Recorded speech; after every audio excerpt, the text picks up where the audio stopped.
Satchidananda Shadwaita Gadadha Shiva Siddhi Gaur Bhakta Vrindi Ki Jai. Shri Shri Radha Krishna Go Bhagavata Sayam Kund Radha Kunda Giri Govardhana Ki Jai.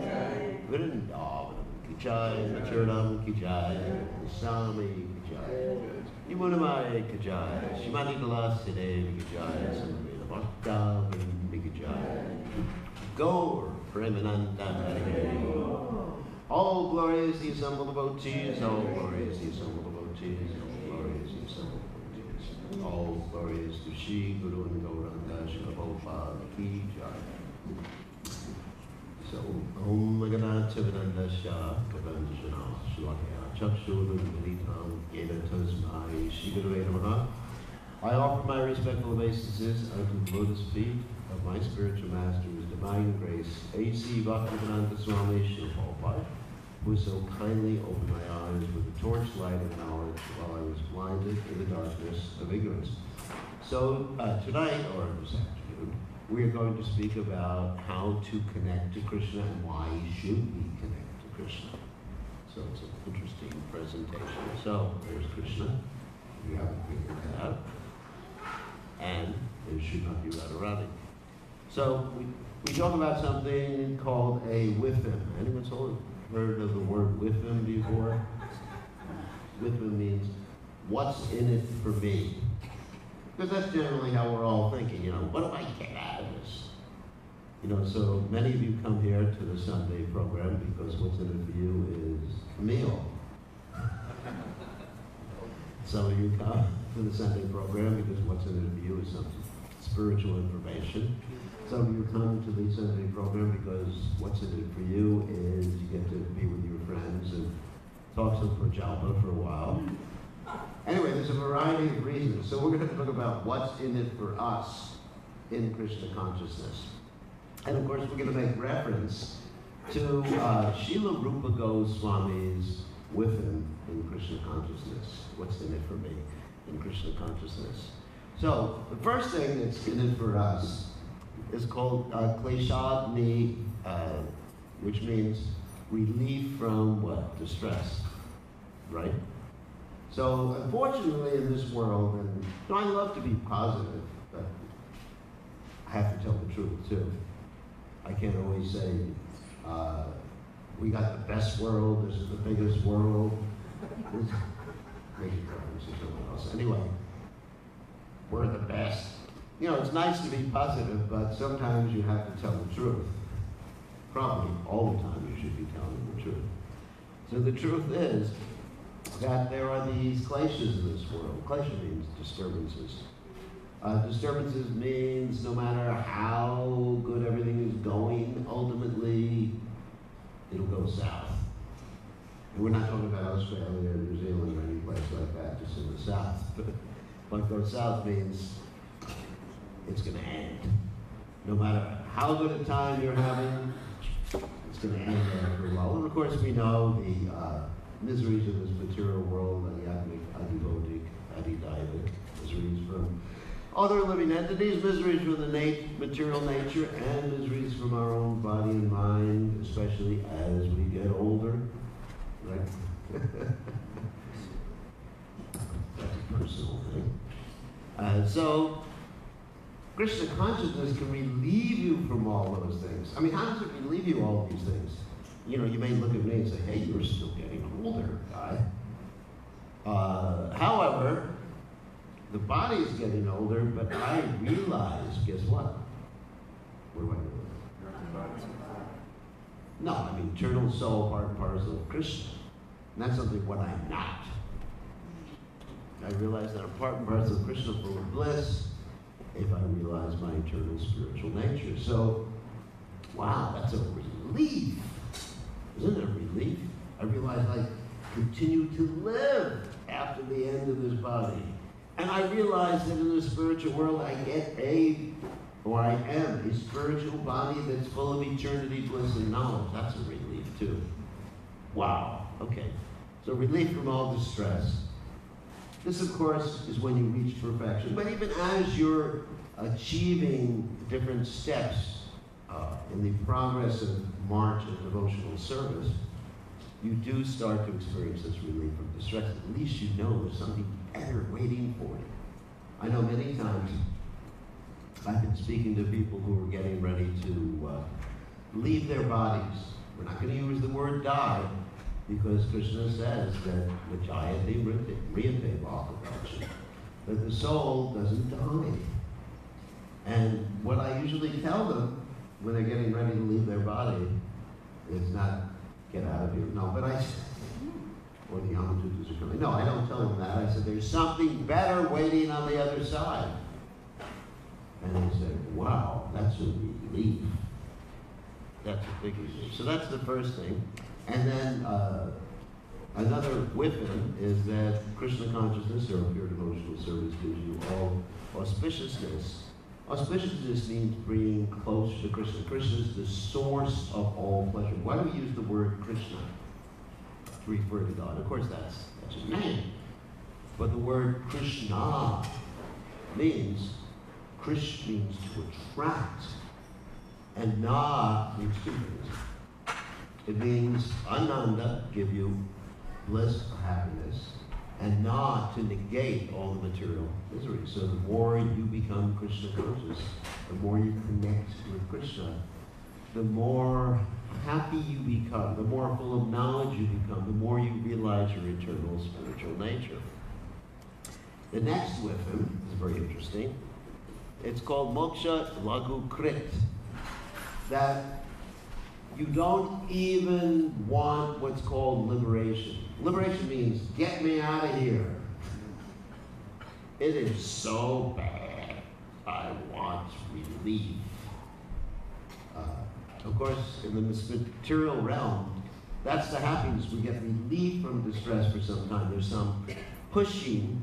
For example, some of you may be hungry and in distress right now, and when you eat, for some, a little later, you'll be relieved from that distress. You'll feel, wow,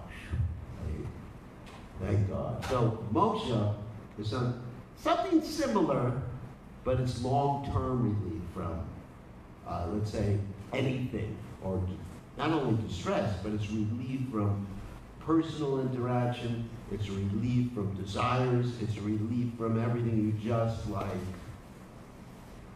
Let's say you're under anesthesia.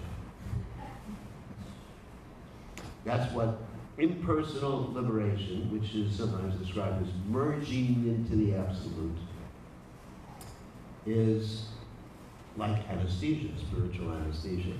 You don't experience anything for a long time, and then you then come back to this world, and then you have to experience it again. So a devotee is not interested in this impersonal liberation, which is inferior to God realization. Krishna says in the Gita, Brahmano hi pratishtaha, I am the source of this Brahman. Krishna is the supreme Brahman, but the impersonal Brahman is simply his effulgence.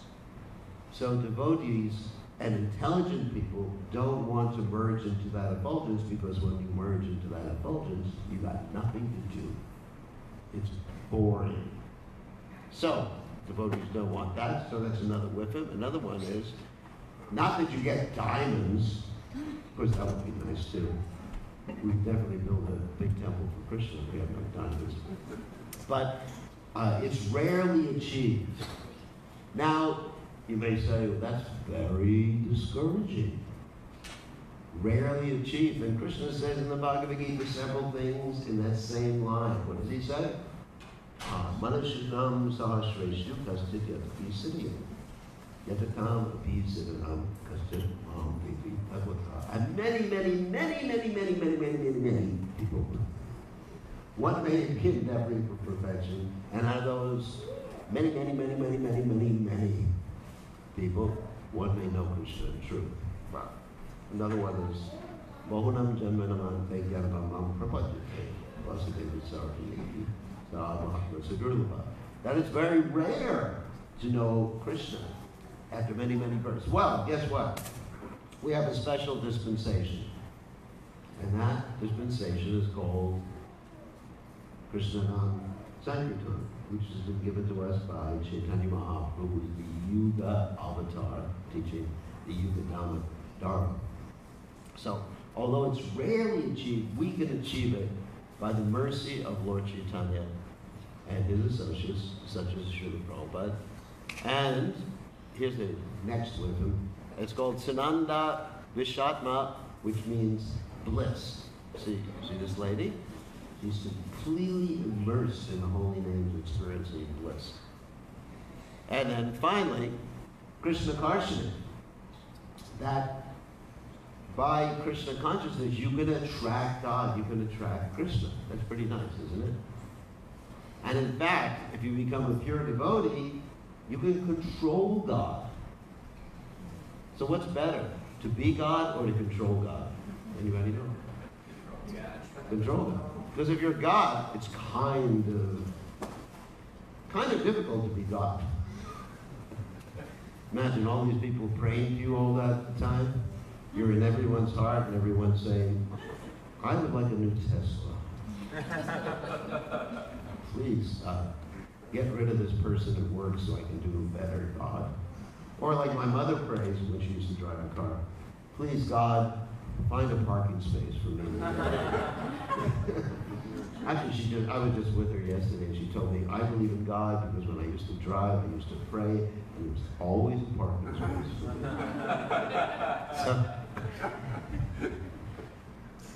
So anyway, God is sort of like bombarded by all these requests continually. And it's better to control God. Of course, when one comes to the point of pure devotional service, one controls God only for his pleasure. It's not that one orders God around, please do this, please do that for me. So these are the benefits of pure devotional service, Krishna consciousness. So the question is, how do I get there? How do I accomplish this? Of course, it's very easy. You may say, you can say it's easy, but it's not easy to me. So there's two simple rules. You only have two rules. No four regular principles. Sorry about that. What is it? What are the rules? Always remember Krishna. Always remember Krishna. We're going to talk about how to always remember Krishna because that's kind of hard. I had one friend who wanted to always remember Krishna, so he pasted Krishna's picture everywhere in his van. I mean, everywhere. In the middle of the steering wheel, on the steering wheel, on the visor, on the windshield. I mean, you couldn't see. I mean, he was driving. So he definitely remembered Krishna. His name was running on court, remember? Anyway, so everywhere he was remembering Krishna. So that's not what I'm prescribing. So there's this interesting verse from the Srimad Bhagavatam 6:15-55, which states, and I'll read this answer, Smartavya Satatam Vishnu. This is also in the Vishnu Purana too, the Padma Purana too. Vismartavyo nachatu jit sarvi viri nisheda shur etayor eva kinkaraha. It says that Krishna is the origin of Lord Vishnu. He should never be forgotten at any time. All the rules and regulations in these scriptures are servants of these two principles. And so the other principle, as I said, there's two principles, is never forget Krishna. Raising Krishna from our brain. So we're going to talk about ways to forget Krishna. We're going to teach you all how to forget Krishna. How about that? Oh my God. So we have to give instructions on how to be in mind too. So the first way is eating too much or collecting too much. This is from the Upadesha Amrita. So why? Let's describe why. Because if one eats too much, one will actually just be completely absorbed in the body. The whole idea is to somehow or other focus your mind outside of the body. And so you're completely absorbed in the body, and you have less energy, of course, and less good health. And of course, then collecting too much means you're simply thinking in the mode of passion. Because we're talking about three modes of nature here: goodness, passion, and ignorance. Goodness is the mode from which you can jump off into the spiritual realm. That's Sattva, Raja, and Tama. And passion just involves you in wanting more and more, and ignorance just makes you want to sleep and delay things, put off for tomorrow, procrastinate what you can do today. Another way to forget Krishna is called over-endeavoring. So I don't know if you can see the slide. It says Workaholics Anonymous. They're having a general meeting, and during the general meeting, they're just like working and taking notes and everything like that. So that means we may have certain objectives in life, in spiritual life and also in our own lives. And if we bite off more than we can chew, does everyone understand that? That means if you take such a big mortgage for your house that you have to work 3 jobs and your wife has to work 3 jobs, that's over-endeavoring. Then you won't have time for spiritual life, and you won't be able to remember Krishna because you're going to be in anxiety all the time. And if you're in anxiety, Krishna says, if one doesn't have peace, how can you be happy? There's no happiness without peace. And of course, Krishna in the 5th chapter of the Gita gives the peace formula, Bhaktaram Jagatatam Sarvaloka Maheshwaram Suridam Sarvaloka Gadwamam Shanti Richati. Peace formula is that you should understand Krishna is the enjoyer, Krishna is the proprietor, he's your friend, a friend to all living entities. So over-endeavoring is another way to forget Krishna. Another way is blah, blah, blah, blah, which is called prajapa. Unnecessary talks about things that will not help you either in spiritual life or in your ordinary life. As Krishna says in the Gita, the austerities of speech are satya, priya, hitam. Speaking truthfully, pleasingly, beneficially. And so these things, talking unnecessarily deviates us from spiritual life.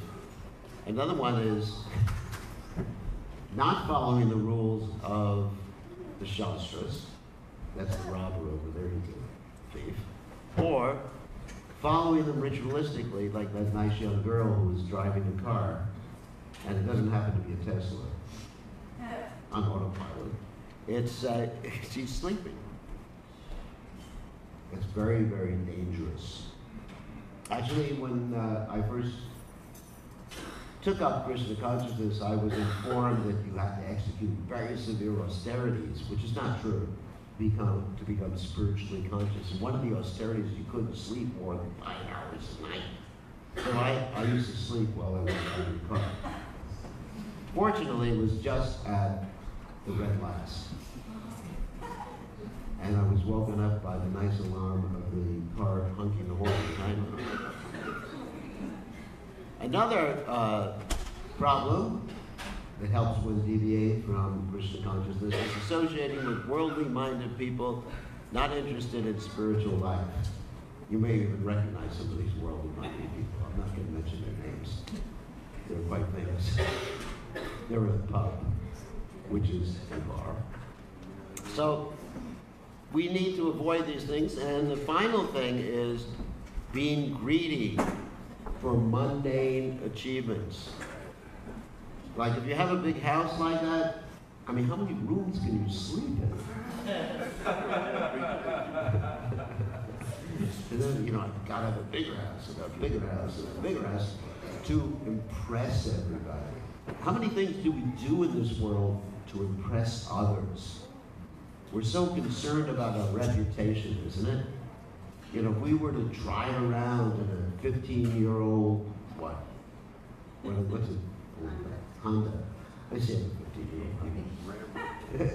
Then it's embarrassing. What will people think of me? So therefore, I have to buy a new car with big payments. So anyway, so these are some of the things that deviate us. Now, one of the things I wanted to talk about was following, this is a big one, people who follow the rules and regulations of spiritual life. Because there are certain rules and regulations. I mentioned before jokingly that we don't have 4 regulated principles. We do. So we have 4 regulated principles. I'll make Krishna consciousness very easy. 4 regulated principles. No fish eggs. I'll say it very quickly so you can't understand what I'm saying. No beef, fish or eggs, no intoxication, no illicit sex, and no gambling. Okay. Don't remember what I just said. And then we chant the Lord's holy names, 16 rounds on the beads. Hare Krishna Maha Mantra, there's 108 beads in the strand, and usually takes an hour and a half, 2 hours a day, some people less, some people more. And so we have a tendency to put ourselves on automatic pilot. And this pilot put himself on an automatic pilot, put the plane on himself on automatic pilot, and there's a whole story behind this. There were some pilots that put the plane on automatic pilot. They overshot the place where they were supposed to land. They had to send up some fighter jets to shoot them down because they thought the plane had been hijacked, like 9/11 type of stuff. And finally, they saw the fighter jets on the side. They turned around and landed. So many times we execute our spiritual life in the same mood. On automatic, we're chanting, and we're thinking of something else, or we just blank out our mind, and we're not aware of what we're doing. This is called ritualism. I'm not against rituals. I'm not against incense, although I don't like it. So, we're not against rituals, but the whole purpose of whatever ritual you do is to think of Krishna. It's connected with Krishna somehow, and with your spiritual master. If you're just doing rituals and you're not aware of what you're doing, why you're doing it, then it deviates you from actual spiritual advancement. And we should pick rituals. Of course, we have the basic principles. I'm not saying we pick or discard those, but we can pick other things that help us remember Krishna. Everyone should fix up whatever they can do apart from those regulated principles that will help them remember Krishna. So oftentimes we engage in inattentive chanting. Like Prabhupada one time, he was chanting his japa just to show us what our consciousness is like. When he finished his 16 rounds, he moved down his last counter beat. These are counter beats, in case you all don't know. You count each time you chant 16 rounds. This doesn't mean I just chanted 2 rounds, I chanted 18. So he moved down his last counter beat and he said, wow, now I finished my japa, now I can do any damn thing.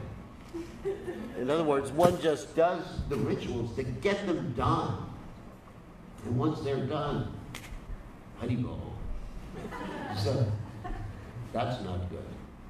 So we should think, what's going on in our minds? Because the whole purpose is to think of Krishna always. Or there's a verse in the Bhagavatam, Savayana Krishna Aravindayo, to fix your mind or on the lotus feet of Krishna. So we should be continually thinking, what's going on in our minds right now? I'm chanting, I'm doing this, I'm doing that. But what am I thinking of? I'll give several examples in this regard. Many of us say these prayers before we take prasad. Like here's one that's very interesting. I'm not going to read it. I'll read it. Yeah, that way I'll save you the time of having to say it later on. Where's the ditcha? So we'll save the ditcha the trouble of saying. Okay, we'll say it right now. Mahaprashanam Govinday Dhamma Brahmani Vaishnava Swapa Punya Dhamma Rajan Vishtasvo Vajayateo. And the translation is, O King, for those who with little pious credit, faith in the Mahaprasadam, Sri Govinda, the holy name, and the Vaishnavas never arises. So, how many times do we say these things, and we don't really think about what we're saying while we're saying it? And of course, there's the other prayer, which I'm not going to read, right? I guess you should read, save you the time. That way you can eat immediately after the class. So, Samira Vijaya, Jatendriya Tekala, Jigafale Vijaya Sakare, Dharmane Royati, Lovamoy Subrumati, the Cage and Talkatim Samsare, Krishna Dora Moi, Kurubroi, Jeep Joy, Swap Sudden Day, Why, Sayamantapa Radha Krishna Gurugao, Premadako Chimanyutai, Om Tatsad, thanks a lot. So,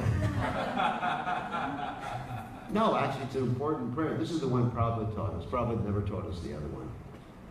Prabhupada, this prayer is, oh Lord, this body is a place of ignorance, and the senses are networks of paths. We just follow the senses and the uncontrolled mind, networks of paths leading us away from Krishna, or leading us to death. But Krishna is very kind to us. So in other words, the way I'm saying it right now, just to illustrate, is with some bhav or emotion. Oftentimes, because Krishna consciousness is meant to be executed from the heart, not just from the mind. We say remember Krishna, but it's not just remembering Krishna, it's actually connecting Krishna. We use the word connecting. Connecting Krishna to the heart. So there has to be some emotion there. You know, this is called bhakti yoga. The difference between bhakti yoga and every other yoga is that every other yoga, there's not the emotional components. In other words, you're doing, let's say hatha yoga, you're doing all these postures with the idea of controlling your senses and ultimately fixing your mind on Ishvara or Krishna. So let's say you're doing all those things, but there's not the emotional component. Oh, I love that asana. I think of it every day. Oh. You know, it's just not, huh? What's wrong with you? You know, that's, it's a step, it's not the goal. But Krishna consciousness is interesting because it's, or Bhakti Yoga is interesting, which is Krishna consciousness, because it's both the saja and sadhana. It's both the process and the goal. So anyway, so there's emotion there. So you have to be saying these things with feeling, oh Lord, not, oh Lord, this is the arrow out of the light way there into the center, networks of bad. Even if it's saying in English, that's a leading to death, but you would feel kind of to give us this prashadama, prashadama, help us conquer the battle, and all out for one, to Lord, help us. The way to do it is, oh Lord, this material body is causing me problems. You know, and you're so kind, oh my God. You have given us this prasad, Mahaprasad, to help us conquer the tongue. Whew. Thank God. You know, it has to be some bhav there. You know, everybody likes bhav or emotion. I mean, why would you watch Bollywood movies unless they had some emotion? You know, you watch these Bollywood movies and one the man says, I love you. And the woman says, so let's get married. What's the use of such a movie? So there has to be some, anyways, Bob. So that's the point I was making. Especially when chanting the Hare Krishna Maha Mantra, oh Lord, you know, please engage me in your service, please help me. And we have many other mantras which I'm not going to go through right now. So, in order to have that Bob, okay, here, going step by step, very logical progression. You have to have some goal or mission. What is my goal? In spiritual life, it's like that too. What do I want to accomplish this? What is my mission? Of course, in Sanskrit, that's called a sankalpa. It's a Sanskrit word. It means intention. What is my mission? And we should think about what our mission is. I mean, if your mission is not to enjoy spiritual life, become Krishna conscious, or advance in spiritual life, then be honest about it. Anyway, so what is your mission? Determination. And when you have that mission or determination, then you can actually accomplish something that's impossible. The possible becomes impossible. And you see this in the lives, not only of spiritualists, you know, who have the spiritual mission in life, but even in the lives of people who were just like in this absorbed in the material world. When they accomplish something, you know, I was just reading about the author of 1984, George Orwell. You've heard of him before? So he predicted a society It's nothing to do with it. Anyways, it does have something to do with the topic. He predicted a society that in which everybody was being looked at 24 hours a day. Sounds like familiar? You know, when you go on the internet and you look for something, and then somehow or other, everybody else knows what you're looking for. And you get emails, you know, well, we have this TV for you. So, anyway, so the point I'm mentioning, the reason I'm mentioning him is because he was so determined. He had a terminal disease, and he wanted to present this to the world before he left his body. And so, he renounced everything and just did this because that was his mission. That was his mission. Of course, he wasn't Krishna conscious, wasn't a Vaishnava, but I'm just presenting how mission focus can help one accomplish miracles in this world. And of course, we're hoping the mission focus will be on spiritual life.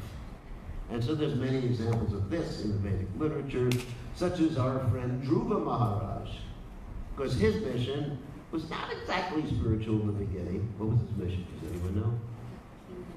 Well, more greater than his grandfather, yeah, who was actually warrior, and great-grandfather was Brahma. Lord Brahma. He wanted a kingdom greater than Lord Brahma. So he was really determined. Of course, when he got it, he saw Krishna, and he thought, well, I was asking for the wrong thing. I was looking for some pieces of broken glass, but I found a beautiful gem. And, of course, we have Srila Prabhupada, who, at the age of 70, sometimes we call that the Prabhupada years. That's my age too. Anyway, so that he, for his whole life, of course, he was taking the order of his spiritual master as his mission. And because of that, he was able to do something miraculous. Coming to the Western world with no money, no resources, a few books, and within the space of 11 years, opening up like 108 temples and making thousands of people Vaishnavas. I mean, amazing, because of his focus. And of course, that's, we can make reference to the Bhagavad Gita. What is that? 241. That one point of determination to do something. But there has to be some bhav, emotion. It can't simply be in the mental level because I really want that. And that's, of course, called lolium. The same greed we mentioned before that is detrimental to spiritual life. The same greed can help one get focused on achieving the goal of spiritual life or serving Krishna, can help one achieve pure Krishna consciousness. So we all need to ask ourselves, you know, what is our mission in life? You can all think about that right now. You can all, normally I would give people like 5 minutes, but we don't have a lot of time today.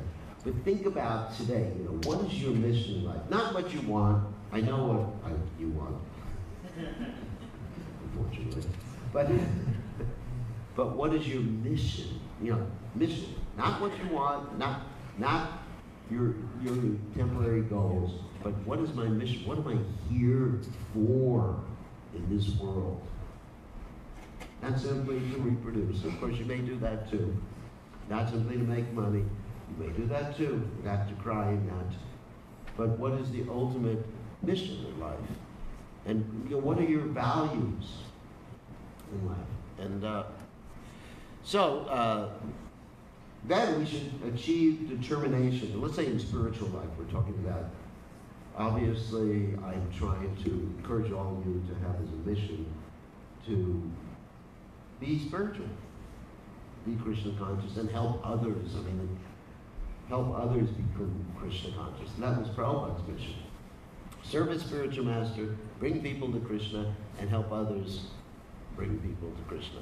So Lord Chaitanya Mahaprabhu is giving us some secrets in becoming determined in this way and achieving the goal.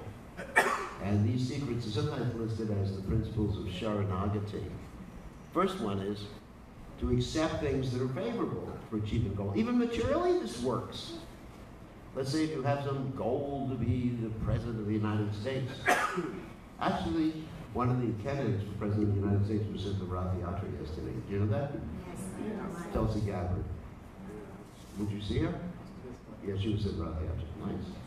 So if you have the goal to be to be a Krishna conscious person, it's not advertised, then whatever fits into reaching that goal you accept, and whatever doesn't, you don't accept. So that's accepting and rejecting based upon what you want, what your mission in life is. And then to realize always for Krishna consciousness, Krishna will always protect you. What's that picture of, Ayush? Yeah, there was this, for those of you who don't know the story, there was an attempt to disrobe Draupadi, a great devotee of Krishna. And she cried out for Krishna, and Krishna supplied unlimited clothes, unlimited saree for her. And also to understand that Krishna will always maintain you. Now, this may not be obvious why I'm using this particular picture. This is a picture of Mugrari. Mugrari was a hunter, and he was a real cruel hunter. He used to have killing animals, and Narada Muni gave him a virtual reality experience. He showed him what his future would be if he continued killing animals. And Narada Muni said to him, you gotta break your bow if you want to become free from that bad karma. And he said, how am I gonna maintain myself? And Narada Muni said, I will personally range, Krishna will personally range. And so here he is greeting Narada Muni after renouncing this world, his hunting place, that he and his wife were maintained very nicely by the Supreme Personality of Godhead. And here's Prabhupada, to have no separate interest other than the interests of the Supreme Personality of Godhead. You see that Prabhupada perfectly exemplifies that he simply was focused on serving Krishna through the words of his spiritual master. And there's a picture of Bkgoswami being humble. Humble doesn't mean to think less of yourself, but to think of yourself less. Everyone understands the distinction? Because generally we like to talk about ourselves even in a derogatory fashion. I'm useless, I'm hopeless, worthless, I'm the most fallen. One time the devotee said to Prabhupada, said to Prabhupada, I'm the most fallen. And Prabhupada said, you're not the most anything. So we like to be very prominent, but to be humble means to understand what our mission is and what Krishna wants for us in that mission. And to accept that, because that's the goal of life. And as we mentioned before, one who has that type of determination, they can accomplish miracles. Here's a Vedic or Krishna conscious example of that. This is the big bird. not from Sesame Street, but this is the big bird. This is the big bird Garuda. And there's the story in the Vedic literatures how one time there was a little tiny sparrow. And the sparrow had lost its eggs, the ocean had sort of like taken away the eggs. And the sparrow was trying to dry up the ocean. Now, sparrows usually can't dry up oceans, can't dry up ponds, to speak of the ocean. But the sparrow was so determined. And if one is determined, then guess what? Krishna helps. There's this interesting statement in the Bhagavad Gita. Ananyas chintayanto mam ye janat paripasade tesham natyuktamam yogakshema vahamyam. For those who are dedicated to me, I carry what they lack and I protect what they have.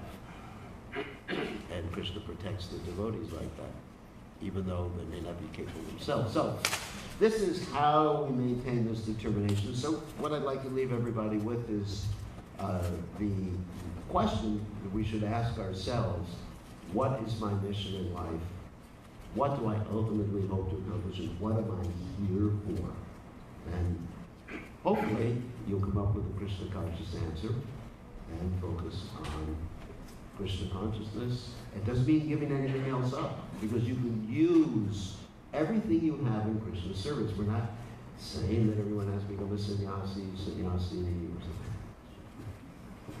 And carry on a danda or a dandini for ladies. But to understand what are my talents, what do I have that's called yukta vairagya, and using it to serve Krishna and according to your own ability, according to your own capacity, and then you'll be happy. You'll achieve all these wisdoms, because everyone wants to be happy. Okay, so thank you very much. So any questions about any of these things? Questions, comments? Yes, Ricardo? Yeah, I just wanted to say that, you know, it's good to have a goal and, you know, you concentrate on it, but, you know, not get like overly passionate. And I think that's Yes. the difference between devotees and just like materialists. Materialists just get overly passionate, and then it just ultimately ends up in just maybe a little too much. Just ends up in like bewilderment. Yes, you're absolutely right. There's one verse in the Upadeshamrita that states that one should be enthusiastic, determined, and patient. Anyone know that verse? It starts with a U. Utsan. Thank you for bringing out that point. Okay. Anyone else? Yes. You were mentioning at the beginning of the class that, like, the personalist, they try to merge into the Brahmajoti and exploring.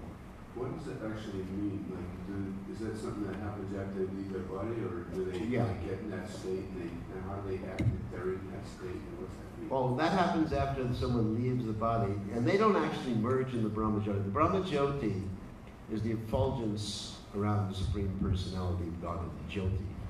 And this Brahmajoti is composed of these individual souls who are floating in there. They appear to have lost their, let's say, individuality, but they haven't. And the example given in the Vedic literatures, actually the Upanishads, it's like a green bird going into a green tree, or a parrot going into a green tree. The parrot appears to have disappeared. And then again, they fall down. Bhagavatam states that even if they go up to that Brahman platform without a personal relationship with Krishna, they come back to this world. What's this about, like, you know, like you achieve that state, and then it gets boring, and then you, like, fall down to do, like material warfare? Yes. Is that, like, before, or That's after. It's after you get body and you... Well, it may happen even while one is in the body, one gets bored with the impersonal liberation. Yes. You achieve a certain status, aham Bkgoswami, but you have no, let us say, activities, interactions. And the soul is by nature active. It needs activities.